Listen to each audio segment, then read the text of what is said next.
Bismillahirrahmanirrahim. Assalamu alaikum.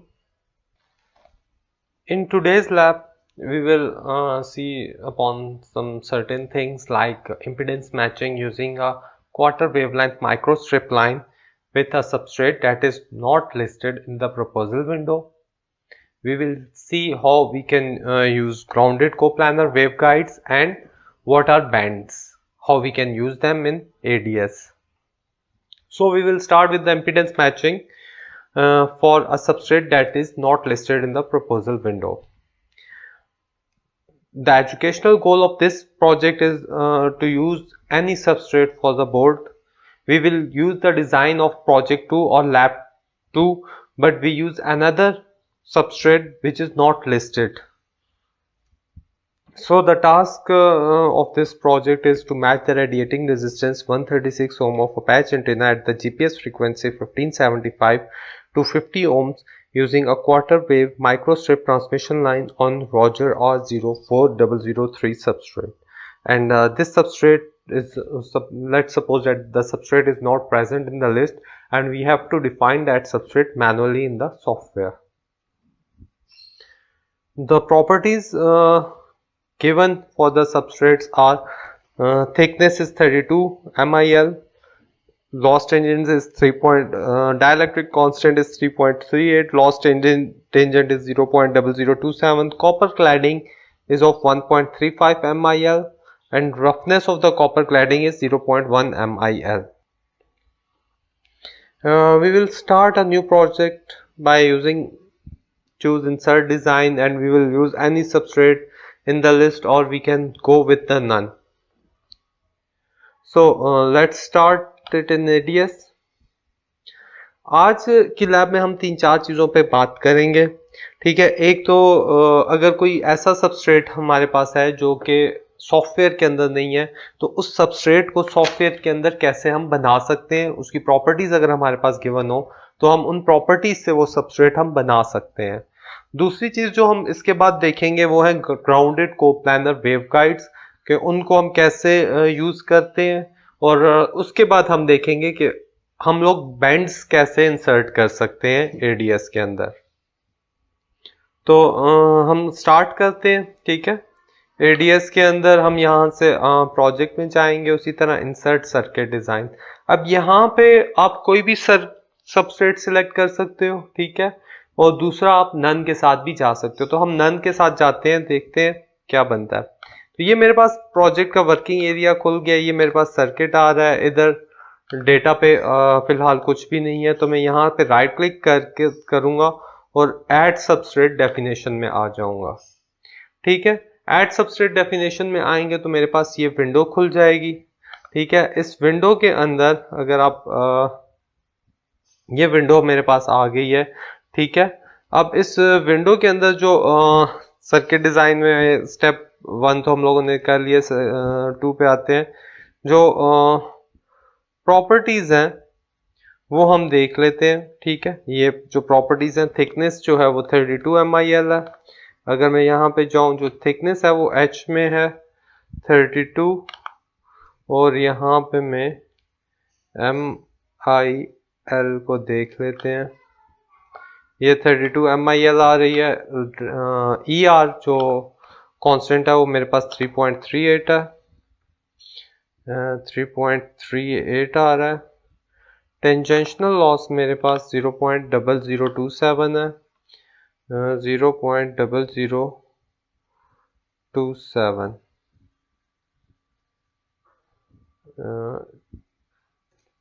0.0027। HU जो shielding cover distance होता है वो नॉर्मली हम 500 माइक्रोमीटर रखते हैं, ठीक है। HU हमारे पास 500 माइक्रोमीटर होती है। अगर आप इसको नहीं भी स्पेसिफाई करते तो कोई इतना प्रॉब्लम नहीं है।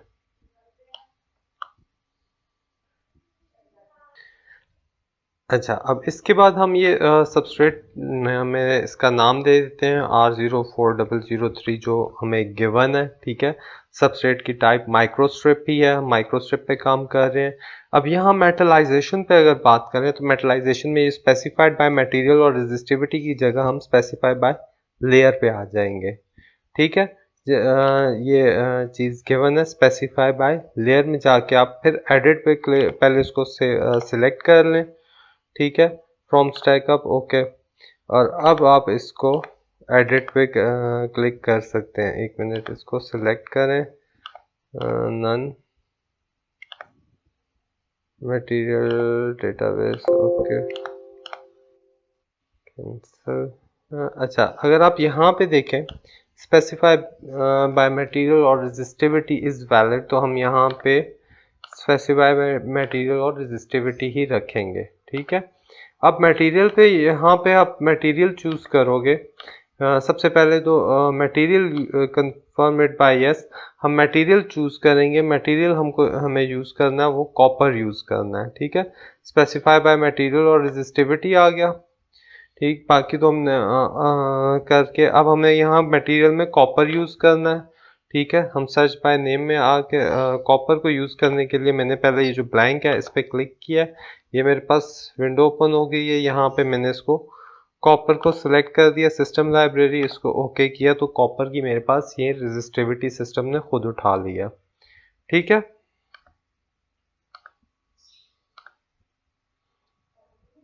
तो इस कॉपर की रेजिस्टिविटी हम लोगों ने उठा ली है, ठीक है। इसकी थिकनेस पे मैं डबल क्लिक करूंगा तो मेरे पास थिकनेस क्या आ जाएगा। थिकनेस मैंने 1.35 और यूनिट पे डबल क्लिक करेंगे, यूनिट पे क्लिक करेंगे तो मेरे पास ये MIL आ रही है, ठीक है। तो ये मेरे पास कॉपर की मैंने रेजिस्टिविटी तो सिस्टम ने लाइब्रेरी में से डिफाइन कर दिया, थिकनेस हमने 1.35 MIL डिफाइन कर दिया, और रफनेस अब हमने डिफाइन करनी है 0.1 mm।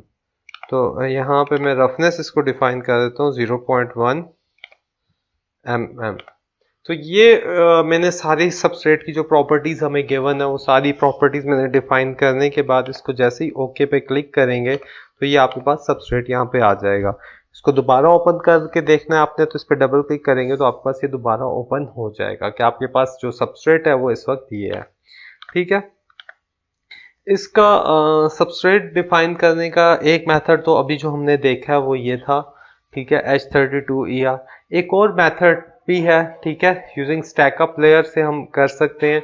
स्टैकअप लेयर का मेथड नीचे गिवन है स्टेप 5 के अंदर, बाय हैंड आप कैसे एंटर कर सकते हो उसका है कि ये मेरे पास स्टैकअप लेयर की आ जाती हैं। एक मिनट, ये तो मैनुअल वो ओपन हो जाती है। मैं दोबारा सिंबल ज़रा चेक कर लूँ इसका। ये आ रहा है, ठीक है, ये वाला सिंबल जो है लेयर और जिसके साथ पेंसिल का निशान है, तो इस पे हम जाएंगे, ये है, ठीक है, लेआउट। तो यहाँ पे हम ऐड लेयर करके डाइलेक्ट्रिक सबस्ट्रेट डाइलेक्ट्रिक कांस्टेंट डायमेटलाइजेशन है, यहाँ पे ओके करके यहाँ से भी हम लेयर्स को ऐड कर सकते हैं। खैर अभी तो मेरे पास ये लेयर ऐड हो गया, सबस्ट्रेट ऐड हो गया। तो स्टेप 5 जो है वो सेकंड आ रहा है। इसके बाद हमने वही काम करना है जो हम लोगों ने पहले सारा किया था, ठीक है। मैंने माइक्रोवेव पोर्ट लगानी है, ठीक। इस माइक्रोवेव पोर्ट पे मैंने डबल क्लिक किया, इसको मैंने इंटरकनेक्ट से माइक्रोवेव पोर्ट बना दिया है। उसके बाद मैं कंपोनेंट्स में जाऊंगा, कंपोनेंट्स में प्रॉपर्टीज विंडोज को अगर हम छोड़ दें, लंप में से मैंने रजिस्टर उठाना है, ठीक है। मैंने यहाँ रजिस्टर ला के लगा दिया। इसी तरह यहाँ पे माइक्रो स्ट्रिप में गए हम लोग, माइक्रो स्ट्रिप में आगे, ट्रांसमिशन लाइन में आगे, ट्रांसमिशन लाइन में हम लोगों ने ये ट्रांसमिशन लाइन फिजिकल लेंथ पे गए और ये लगा दी, ठीक है। रजिस्टर 2 आ गए हैं, एक को डिलीट कर देते हैं, केवल कनेक्शंस डिलीट करते हैं। रजिस्टर पे मैंने डबल क्लिक किया, वैल्यू को 100 की जगह 136 कर दिया, ठीक है, और कंट्रोल R से रोटेट कर दिया। इसका लेबल वो मिट गया, डिलीट हो गया बाय मिस्टेक।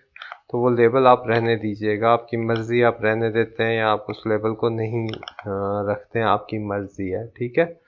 तो ये अगर मैं जनरल में आऊँगा, मैन्युफैक्चरर, यहाँ पे सिंबल आ रहा है इसका, ये प्रॉपर्टीज़ डिस्प्ले वगैरह आ रही हैं। तो ओके करके अब यहाँ पे थर्ड में मैं यहाँ पे ग्राउंड अटैच कर दूंगा, ठीक है। उसी तरह ट्रांसमिशन लाइन कैलकुलेटर को ओपन किया मैंने, ठीक है। 82.46 मेरे पास इम्पीडेंस बन रही थी, इलेक्ट्रिकल लेंथ 90 थी, 11575 मेगाहर्ट्ज मेरे पास फ्रीक्वेंसी थी। तो अब मैं सिंथेसिस करूँगा, इनकाउंटर रफनेस ग्रेटर और इक्वल मेटलाइजेशन थिकनेस, ओके। तो कहीं पे प्रॉब्लम आ रही है सबस्ट्रेट की किसी वैल्यू में, तो अब देखें 0.1 mm है या माइक्रो मिलीमीटर है। थिकनेस को अगर मैं जाके देखूं, मेरे पास थिकनेस में मैंने कहीं गलती की है, ये 0.1 MIL है, ठीक है। अब वो मैंने अगर यहाँ पे देखें, यहाँ पे लिखा भी होगा in this case 500 mm HU को अगर आपने रखना तो 500 mm आप रख सकते हैं, ठीक है। तो ये थिकनेस है ये MIL में थी और मैंने इसको mm में दिया हुआ है। तो थिकनेस को मैंने वो यही एरर दे रहा था, HU अगर आप रखते हैं तो 500 mm आप रख सकते हैं। सिलेक्ट कर लेते, ओके कर दें। अब आपके पास डबल क्लिक करके वेरीफाई करें, 0.15 ml आ रही है। ट्रांसमिशन लाइन कैलकुलेटर में जाएं, पहले वैल्यूज़ इसीलिए वो थिकनेस की वजह से वो एरर दे रहा था कि हम लोगों ने जो सबस्ट्रेट है मेरे पास, यहाँ पे ये देख रहे हैं उसकी प्रॉपर्टीज़ यहाँ नीचे लिखी हुई आ रही होती हैं। कॉपर थिकनेस 1.35 MIL आ रही है, रेजिस्टिविटी आ रही है, रफनेस 0.1 MIL है। तो ये इन सबस्ट्रेट की प्रॉपर्टीज़ को देखते हुए ही मेरे पास P, W और P की वैल्यूज़ निकलती हैं। इसको मैंने ओके कर दिया, तो ये मेरे पास W और P की वैल्यूज़ जो प्रीवियस थी वो रिप्लेस हो गई और ये वैल्यूज़ जो हैं वो FR4 सबस्ट्रेट के हिसाब से चेंज है। तो अब हम उसी तरह एनालिसिस डिफाइन करते हैं, add solution setup, linear network analysis है।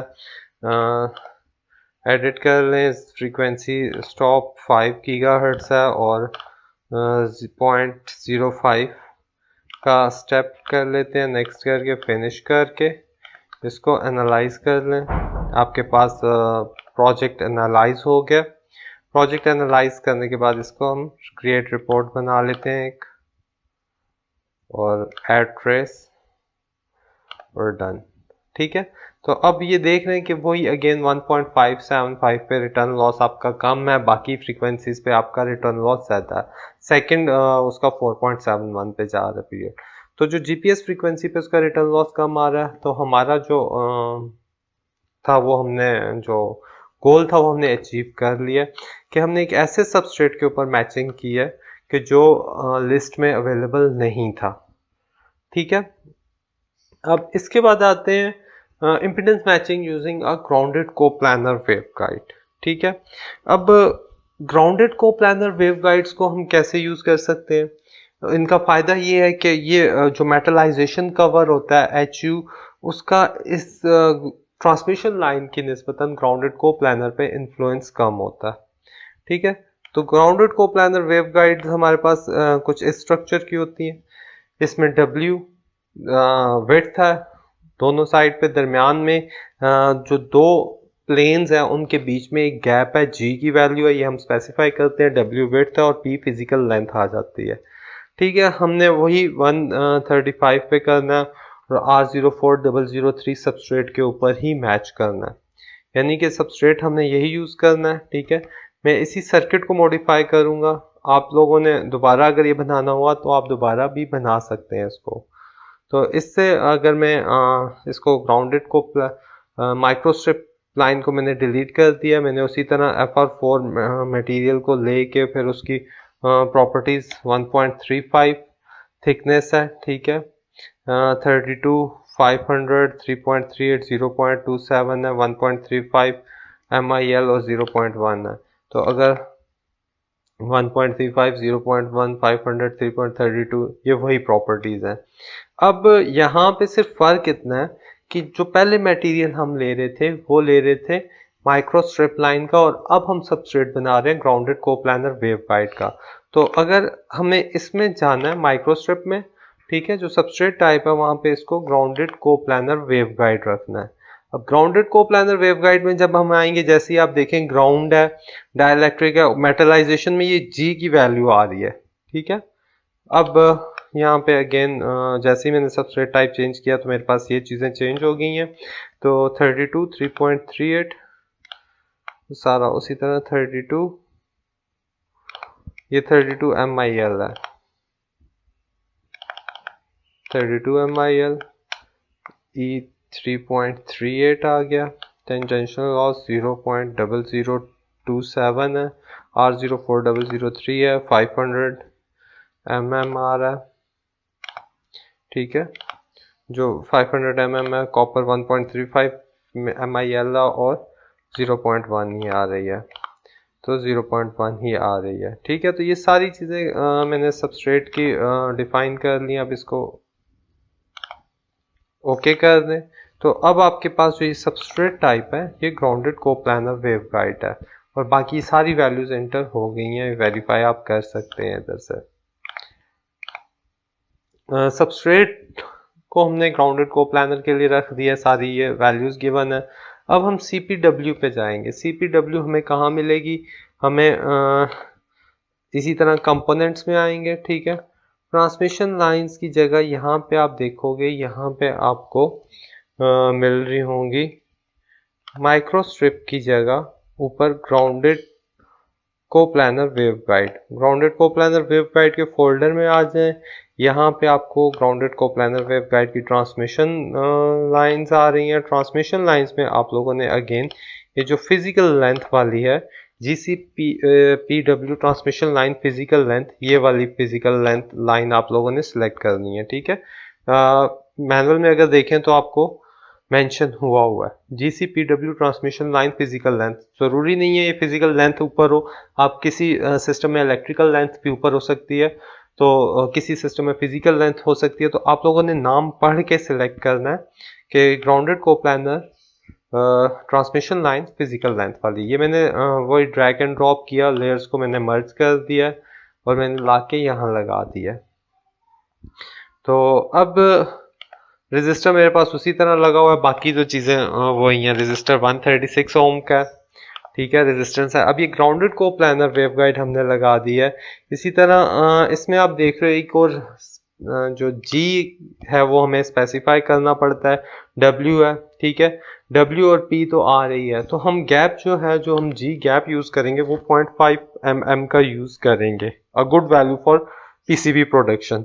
तो जो G की वैल्यू है वो 0.5 mm है, इम्पीडेंस आपके पास 82.46 ही है, इलेक्ट्रिकल लेंथ आपके पास 90 डिग्री है, फ्रीक्वेंसी 1575 ही है।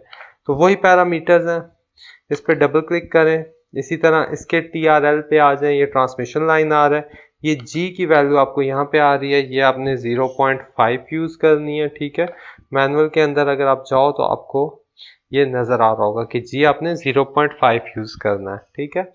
बाकी इम्पीडेंस 82.46 है, C0 आपके पास 82.46 ही आ रहा है, इलेक्ट्रिकल लेंथ आपके पास 90 आ रही है और फ्रीक्वेंसी 1575 मेगाहर्ट्ज आ रही है। तो मैं जैसे ही इसको सिंथेसिस पे क्लिक करूंगा मेरे पास ये 0.5 0.3 ये वैल्यूज आ रही हैं। ओके कर लें, ओके कर लें, तो मेरे पास ये वैल्यूज रिप्लेस हो गई हैं। मैनुअल में भी आप ये वैल्यूज वेरीफाई कर सकते हैं, 0.52 है, 0.34 है, 31 फिजिकल लेंथ 31 पॉइंट समथिंग आ रही है, तो वो आप यहाँ पे 31.998। अब ये सारी चीज़ें आ गई हैं, ठीक है। इसी तरह इसका एनालिसिस डिफाइन करना है, एनालिसिस डिफाइन हुआ है, इसको मैंने जस्ट एनालाइज करना है। मैंने इसको एनालाइज किया, रिपोर्ट दोबारा अगर आप बनाना चाहते हैं तो अगेन इसको डिलीट करें, क्रिएट रिपोर्ट करके स्टैंडर्ड रेक्टेंगुलर प्लॉट चाहिए, ओके करें, SS11DB एड ट्रेस करके डन करेंगे तो मेरे पास ये आ रही है। तो अब आप देख रहे हो तो मेरे पास अगेन रिजल्ट्स 1.575 गीगाहर्ट्ज पे परफेक्ट मैचिंग होती नजर आ रही है। क्योंकि रिटर्न लॉस इस पे सबसे कम है। अगर ये रिटर्न लॉस ज़्यादा होता इस फ्रीक्वेंसी के ऊपर और के बाकी किसी फ्रीक्वेंसी पे डाउन होता तो मुझे पता चल जाता कि मैंने कहीं ना कहीं गलती की है, या तो सबस्ट्रेट डेफिनेशन में या मैचिंग में। तो वो हम फिर दोबारा वेरीफाई कर लेते हैं। अच्छा, अब इसके बाद ग्राउंडेड को प्लानर वेवगाइड्स की अगर आप लोगों ने देखना है कि इसकी हेल्प लेनी हो कि ये किस तरह का स्ट्रक्चर है, तो आप अगेन उसी तरह जैसे हमने TRL में गए थे, हम ये इन्फो के अंदर जाके इसकी सारी इंफॉर्मेशन मेरे पास आ जाती है कि ये W क्या है, G क्या है, W सेंटर कंडक्टर विड्थ है, P फिजिकल लेंथ है, G स्लॉट विड्थ है, सब जो है वो सबस्ट्रेट है, बाकी N1 N2 N3 ये नंबर ऑफ लाइंस है। ठीक है, तो ये ग्राउंडेड कोप्लानर वेवगाइड का कुछ स्ट्रक्चर इस तरह का होता है। अब ज़रूरी नहीं है कि हमेशा हमें ये स्ट्रेट पाथ मिले। ठीक है, मैं एक ग्राउंडेड कोप्लानर वेवगाइड को लम्प्ड कंपोनेंट से अटैच कर रहा हूँ। बाज़ दफ़ा PCB रिक्वायरमेंट के हिसाब से हमें स्ट्रेट ही नहीं जाना होता। स्ट्रेट में जा रहा हूँ तो मेरे पास PCB थोड़ा बड़ा बन रहा है, तो मुझे बेंड लगाना पड़ता है दो ग्राउंडेड कोप्लानर वेवगाइड्स अगर मुझे यूज़ करनी है तो उस के लिए मुझे बैंड्स को यूज़ करना पड़ता है। तो ठीक है, तो बैंड्स का जो सर्किट है, ठीक है, अब बैंड जब आप करते हो तो हम एक पीस थोड़ा सा साइड से कट करते हैं। इस केस में देखें ये पीस है, इस केस में ये कट है। ये जो कटेड पीस है, ये जो एडिशनल कैपेसिटेंस जनरेट हो रही होती है उसको हम काटते हैं और इस प्रोसीजर को हम मीटरिंग का नाम देते हैं कि मीटरिंग करते हैं। यहाँ पे आप आओ, अब ये बैंड एक यूज हुआ है। ठीक है, ये बैंड आपको कहाँ पे मिलेगा? ठीक है, grounded coplanar waveguide metered band, ये मीटर्ड है, ये टी मिस हो रहा है इससे। मीटर्ड बैंड कंपोनेंट लाइब्रेरी से आपने लगाना है। तो अगेन कंपोनेंट्स में जाते हैं, ग्राउंडेड कोप्लानर में ही हैं हम लोग। यहाँ पे ये बैंड्स के अंदर आते हैं, तो यहाँ पे ये GCPW बैंड मीटर्ड, तो ये जो मीटर्ड बैंड है ये वाला मैंने उठाया मैच लेयर की और इधर लगा दिया। ठीक है, अब इसको मैं डिलीट करता हूँ। ठीक है, मैंने यहाँ पे इस एक एंड इसको इससे कनेक्ट कर दिया। ठीक है, और दूसरा एंड में इसी की ही कंट्रोल C और कंट्रोल V करूँगा, तो मेरे पास एक इसी की कॉपी आ रही है। कंट्रोल R से ये रोटेट हो रही है और मैंने इसको इसके बीच में लगा दिया। अब आप देखें कि है ये क्वार्टर वेवलेंथ का इम्पीडेंस मैचिंग हुई है, क्वार्टर वेवलेंथ के हिसाब से हुई है। इलेक्ट्रिकल लेंथ 90 और 90 और इसकी टोटल इलेक्ट्रिकल लेंथ सर्किट की 90 होनी चाहिए, मगर अब तो दोनों की अलग अलग है। ठीक है, तो हम अगेन इसके ट्रांसमिशन लाइन कैलकुलेटर ओपन करेंगे। ठीक है, अच्छा, जो इस पे एक देख लें, विड्थ 0.5226 है, 0.5226 आ रही है। तो जो विड्थ 0.5226 है वो इस पे क्लिक करें, बैंड पे डबल क्लिक करें, वही विड्थ आपने इस विड्थ में एंटर करनी है, 0.5226 0.5266 सॉरी 0.526626 और गैप तो हमने 0.5 का रखा हुआ था क्योंकि ऑप्टिमल PCB प्रोडक्शन के लिए यही वैल्यूज अवेलेबल हैं। अच्छा, अब ये हो गई। ठीक है, अब हम लोगों ने थोड़ा सा इसको जो मॉडिफाई करना है वो फिजिकल लेंथ देखें। अब 15.994 15.994 और यहाँ पे मेरे पास 31 अब फिजिकल लेंथ मुझे इसकी हाफ करनी है क्योंकि ये जो वेवलेंथ जो वेवगाइड है ये अगेन इसी के साथ कनेक्टेड है।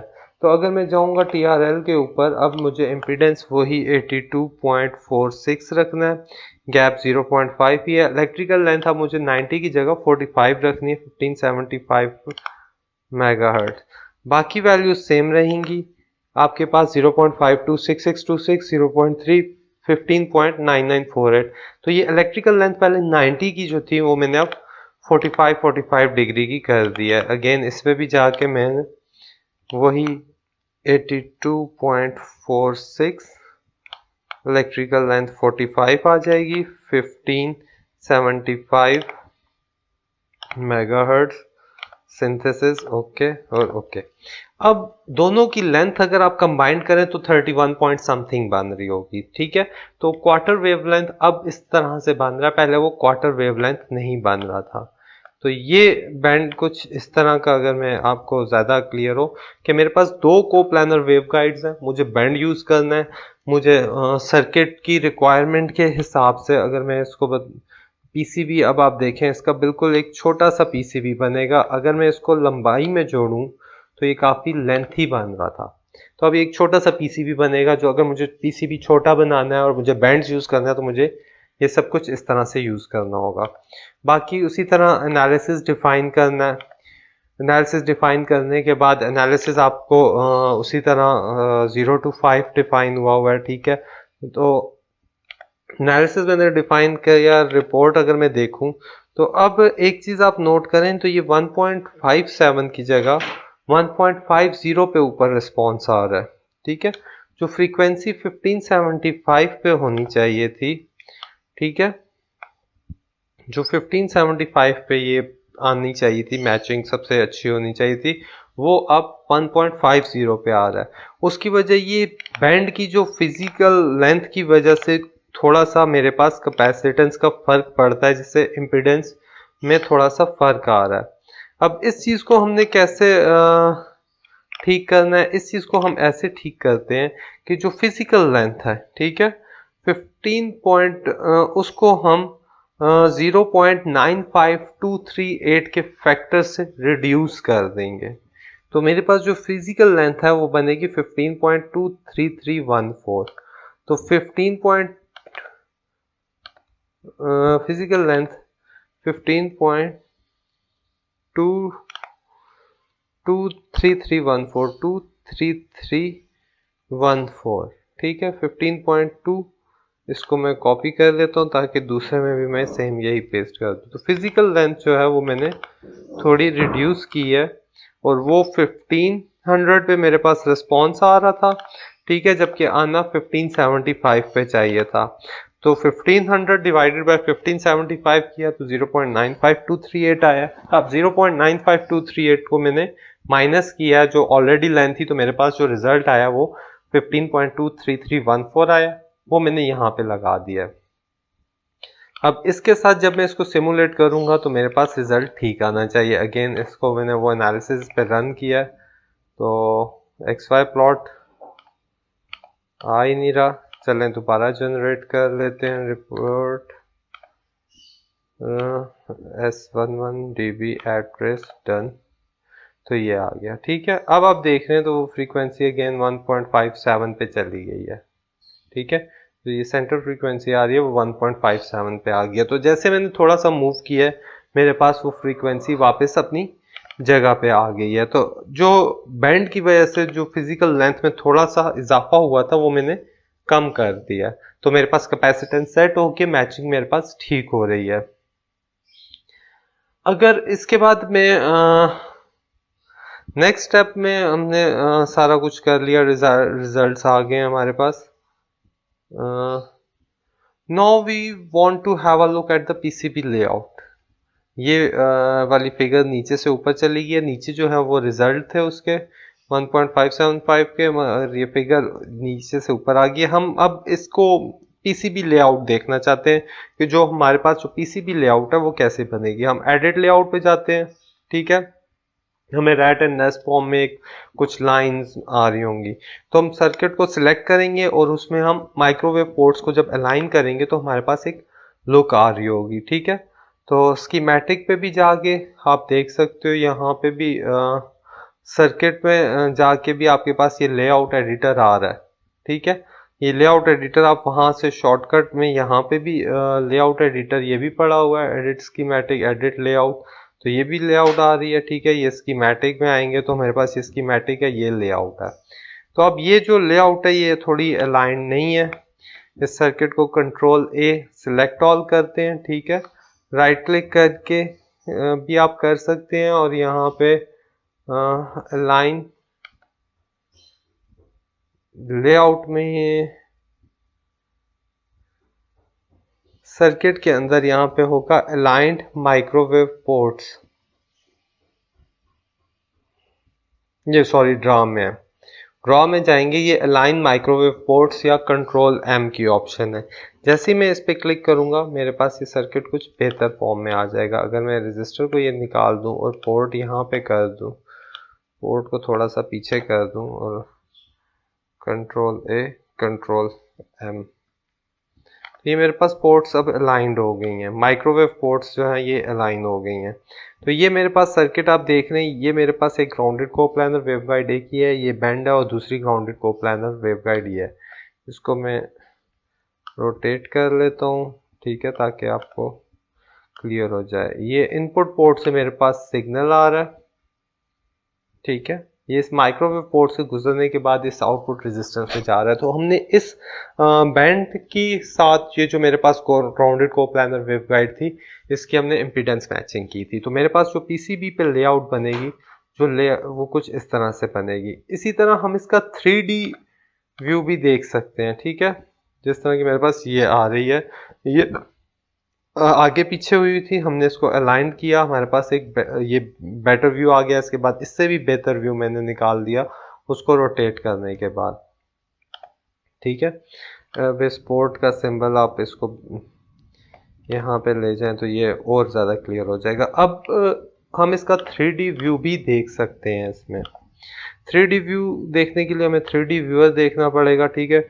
Simply click the 3D button in the menu, menu के अंदर आप ड्रॉ में लेआउट सर्किट के अंदर ये 3D व्यूअर है, ठीक है, ये शॉर्टकट बाहर भी है। तो ये 3D सर्किट मेरे पास इसका इस तरह से बन रहा है कि ये पोर्ट 1 है, ये दो पोर्ट्स आ रही हैं ये।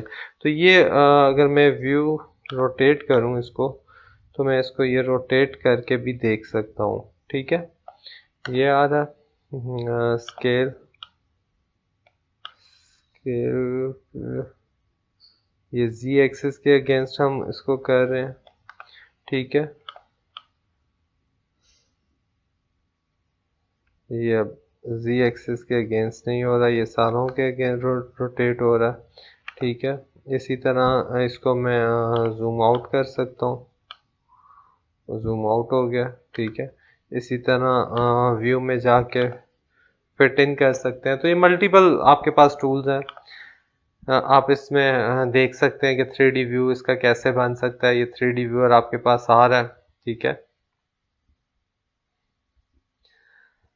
तो व्यू में जाके रोटेट पैन, अगर आपने इसको उठा के रखना है तो व्यू में जाएंगे, ये पैन से आप इसको जिस तरह आपने मूव करना है। तो ये काफ़ी सारे टूल्स अवेलेबल हैं हमारे पास, ठीक है। 3D व्यू से मैं ख़त्म करूँगा, पीसीबी लेआउट पे आगे जाऊँगा, पीसीबी लेआउट से स्कीमेटिक पे आ सकता हूँ। तो ये तीनों व्यूज़ हम देख सकते हैं, इसमें कोई प्रॉब्लम वाली चीज़ नहीं है, ठीक है। ये एक्यूमुलेट रिपोर्ट्स, अगर मुझे बहुत सारी रिपोर्ट्स को इकट्ठे देखना हो तो मैं इसकी रिपोर्ट्स को एक्यूमुलेट भी कर सकता हूँ, ठीक है।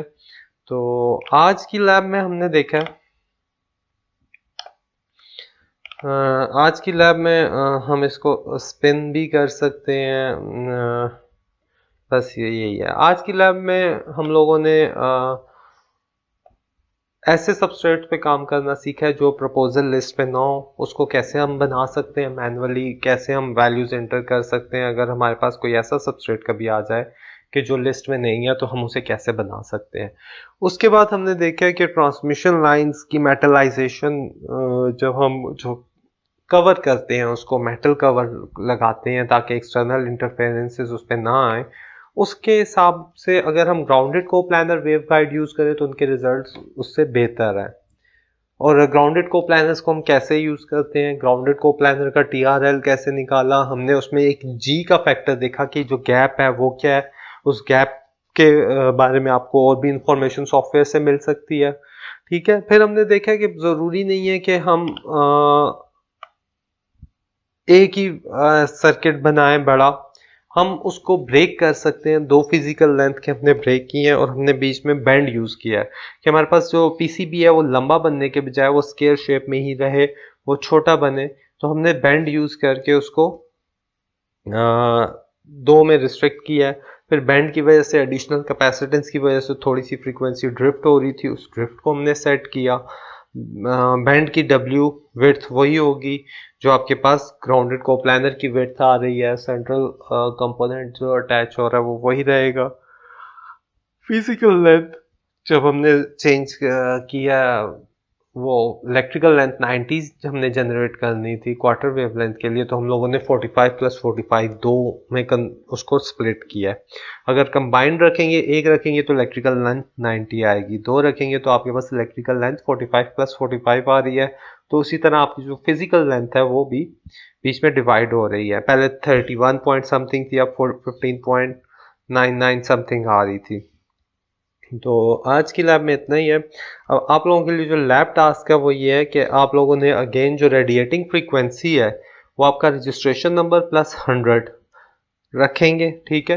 रेडिएटिंग रेजिस्टेंस जो है वो आपके रजिस्ट्रेशन नंबर प्लस 100 हो जाएगा, ठीक है।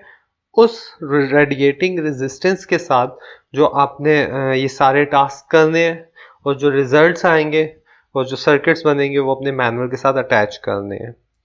तो आज की लैब के लिए इतना ही है। अगर आपका कोई इससे रिलेटेड क्वेश्चन हुआ तो वो हम इंशाल्लाह लैब के अंदर जो क्यूरीज का सेशन होता है हमारा, हम उसमें क्लियर कर लेंगे। इसको प्रैक्टिस कीजिएगा, अपना ख्याल रखिएगा। अल्लाह हाफ़िज़।